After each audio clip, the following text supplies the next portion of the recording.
SMP Kapongan merupakan salah satu sekolah di Kabupaten Situbondo, tepatnya di Jalan Raya Banyuwangi nomor 73, Desa Kapongan, Kecamatan Kapongan.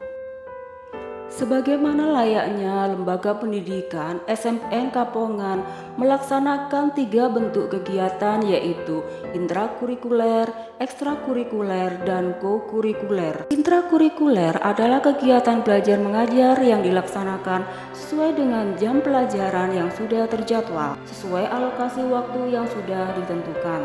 Mata pelajaran yang diberikan pada saat proses belajar mengajar kegiatan intrakurikuler. Sebagian besar kegiatan intrakurikuler dilaksanakan di kelas dan menjadi kegiatan inti dari aktivitas di sekolah sebagai sebuah lembaga pendidikan formal. Sedangkan kegiatan ekstrakurikuler merupakan kegiatan non-formal yang dilakukan oleh murid di luar jam pembelajaran sekolah. Selain itu, SMPN 1 Kapongan juga memiliki program kokurikuler yang salah satunya adalah program Sabtu Bersih yang bertujuan untuk menjaga kebersihan lingkungan. Namun program ini ternyata belum menyadarkan murid secara internal untuk tetap menjaga kebersihan sekolah, termasuk bagaimana mereka harus membuang sampah pada tempatnya atau bagaimana memanfaatkan sampah yang ada di sekitar sekolah. Hal ini terbukti masih saja banyak murid yang membuang sampah sembarangan sehingga halaman di sekitar kelas tampak kotor, selokan terpenuhi sampah, bahkan sisa-sisa jajan yang telah mereka buang sembarangan di depan kelas dan tidak pada tempatnya. Meskipun pada pagi harinya sekolah sudah dibersihkan oleh tukang kebun.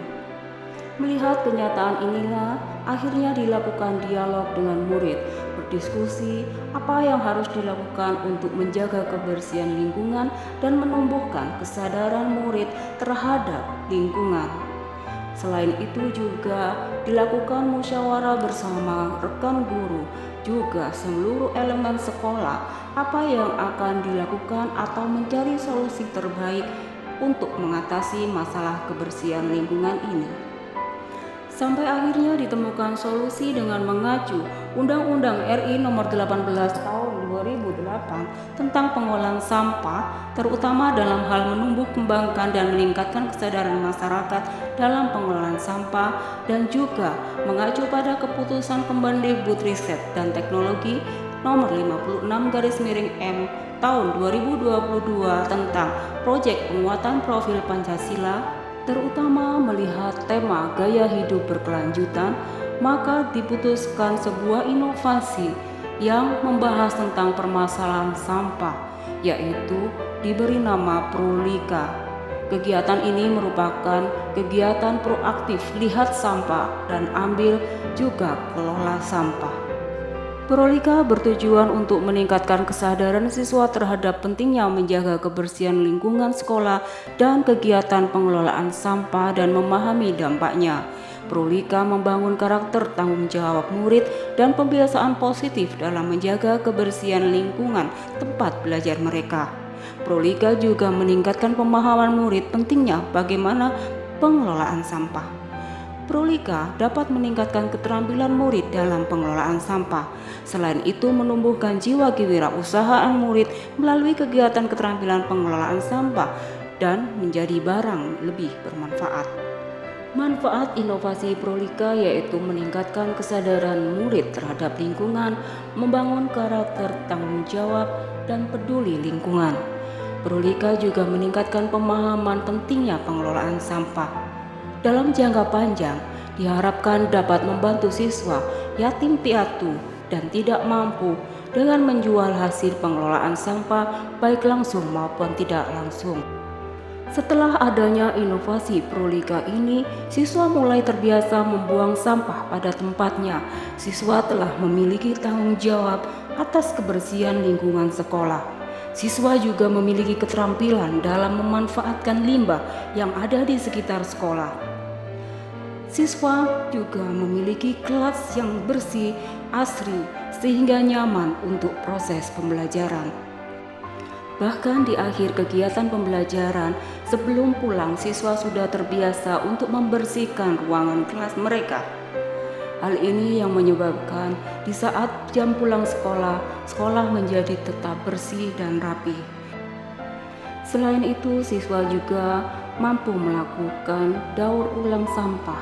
Sampah organik dibuat untuk menjadi kompos, sedangkan sampah anorganik seperti sisa botol plastik atau bahan-bahan lainnya dimanfaatkan untuk menjadi bahan yang bermanfaat. Misalnya digunakan untuk media bercocok tanam dengan menggunakan galon-galon bekas, juga kompos dari sekolah. Melalui kolaborasi yang sangat baik bersama seluruh guru yang ada di sekolah, maka diadakan berbagai macam kegiatan atau penugasan dengan memanfaatkan bahan yang sudah tidak dipakai untuk menjadi bahan-bahan bermanfaat, sehingga bisa digunakan untuk sebagai produk yang nanti bisa dijual. Produk hasil pengolahan sampah organik dan anorganik ini dalam jangka panjang diharapkan akan menjadi produk unggulan sekolah yang bisa dimanfaatkan sebagai penghasilan tambahan sekolah, yang mana nanti akan dimanfaatkan untuk membantu siswa yatim piatu atau kurang mampu. Assalamualaikum warahmatullahi wabarakatuh. Saya selaku Kepala Sekolah SMP Negeri 1 Kapongan akan menyampaikan dampak dari pelaksanaan inovasi Prolika di SMP Kapongan. Dampaknya itu baik untuk sekolah maupun bagi siswa sendiri. Bagi sekolah itu sampah-sampah yang biasanya berserakan ada di got-got, sekarang itu tidak ada. Sampah-sampah di got-got, di halaman, kadang dibuang di dalam kelas sama anak-anak, itu tidak ada. Itu dampaknya bagi sekolah. Bagi anak-anak itu dampaknya anak-anak tidak banyak nyamuk di sekitarnya karena sampah dibuang kepada tempat yang semestinya. Di depan kelas itu sudah ada disiapkan sama anak-anak sampah yang plastik, sampah yang organik. Jadi anak-anak sudah bisa memilah, ada tempat sampah plastik dan ada tempat sampah yang organik. Demikianlah penyampaian dampak dari adanya Prolika di SMP Negeri 1 Kapongan.